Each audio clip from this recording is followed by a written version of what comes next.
یاد رکھو، جب اللہ تمہاری کسی ناممکن خواہش کو تمہارا نصیب کرنا چاہتا ہے تو یہ 3 خاص اشارے تمہیں ضرور دیتا ہے۔ اگر آج تم شدید خواہش اور بہت خلوص سے مانگنے کے بعد بھی محروم رہ گئے ہو تو اس محرومی کو دل کا روگ بنا کر کبھی مایوس نہ ہو جانا، کیونکہ ہر انسان کے دل میں ایک موتی ہوتا ہے جو انسان کو صحیح اور غلط کے بارے میں از خود رہنمائی کرتا ہے، جو انسان کا ایک بہترین اور سب سے سچا ساتھی ہوتا ہے۔ باخدا جس چیز کا تم خوف کھاتے ہو وہ ہوتی ہی نہیں، اور جن کا چرچا زیادہ ہوتا ہے وہ پیش کبھی آتی نہیں، اور نہ ہی ہر وہ چیز جسے تم چاہتے ہو وہ محبوب ہوتی ہے، کیونکہ جس چیز کی خواہش اکثر زیادہ ہوتی ہے وہ حقیقت میں فقط ایک بے چینی کے سوا کچھ بھی نہیں ہوتی۔ اس لیے اس فکر کا کیا فائدہ جو فائدہ مند ہی نہ ہو۔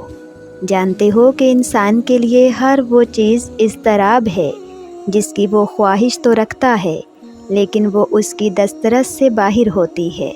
انسان کی فطرت ہے کہ اس کا دل لا حاصل چیزوں کے سراب میں رہتا ہے۔ اللہ تعالیٰ قرآن پاک میں خود فرماتا ہے، اور جان لو کہ نہیں ہے دنیا کی زندگی سوائے دل لگی اور ظاہری خوبصورتی کا نام۔ تم اپنے نفس کو جتنی ترغیب دلاؤ گے اور زیادہ کا مطالبہ کرے گا، اور کم کی طرف لوٹاؤ گے تو قناعت اختیار کر لے گا۔ اگر آج تمہارا دل کسی ایسی خواہش میں مبتلا ہے جس کا معلوم نہ ہو کہ مزید انتظار کرنا ہے یا بھول جانا ہے، اللہ کی طرف سے کیا اشارے ہیں تو سنو۔ بعض لوگوں کے لیے تم دروازے تو بند کر لیتے ہو لیکن کھڑکی سے جھانکنا کبھی نہیں چھوڑتے۔ جانتے ہو یہ وہ لوگ ہیں جو تمہاری خاموشی تک کے مستحق نہیں ہوتے اور تم انہیں احساسات کے ترجمے سنا رہے ہوتے ہو۔ یہ ممکن ہے کہ وہ چیز تمہاری خواہش نہیں بلکہ آزمائش ہو۔ ممکن ہے کہ اللہ نے دکھانے اور سکھانے کا موقع دیا ہو۔ ممکن ہے کہ یہ زخم تمہارے گناہوں کا کفارہ ہوں۔ اللہ تعالیٰ قرآن پاک میں خود اشارہ دے رہا ہے کہ تم شک میں پڑے رہے اور جھوٹی توقعات تمہیں فریب دیتی رہیں، یہاں تک کہ اللہ کا فیصلہ قریب آ گیا، اور اللہ سے بڑا تمہارا کوئی خیر خواہ نہیں ہے۔ وہ تو تمہاری بھلائی ہی چاہتا ہے، اور یہ اسی کی مہربانی ہے کہ وہ تم کو ایسے کاموں سے منع کر رہا ہے جس میں تمہاری اپنی بربادی ہے۔ یاد رکھو، جس طرح خوف خدا کی روشنی ہر منظر کو واضح کر دیتی ہے، بالکل اسی طرح ندامت کے چراغوں سے تقدیریں بدل جایا کرتی ہیں۔ اگر آج تمہارا دل بار بار کسی چیز کی خواہش کر رہا ہے اور دل قبولیت کے شک میں مبتلا ہے تو سنو، کبھی کبھی عبادتیں نہ سہی مگر ندامتیں قبول ہو جاتی ہیں، اور ان کی قبولیت کا انداز اتنا نرالا ہوتا ہے کہ تمہارا رب خود تمہیں جگا کر تمہیں خواب پکڑا دیتا ہے۔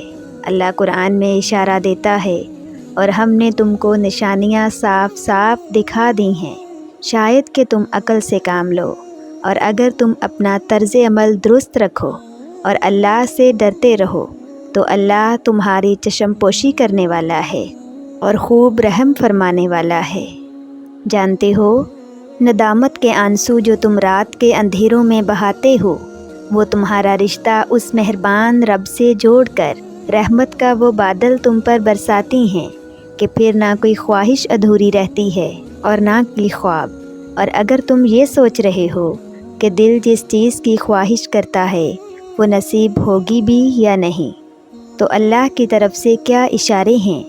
یاد رکھو کہ کسی انسان کا سب سے قیمتی اثاثہ علم سے بھرا ہوا سر نہیں بلکہ محبت سے بھرا ہوا دل، اور مدد کے لیے تیار ہاتھ، اور کسی کی سن لینے والے کان ہیں۔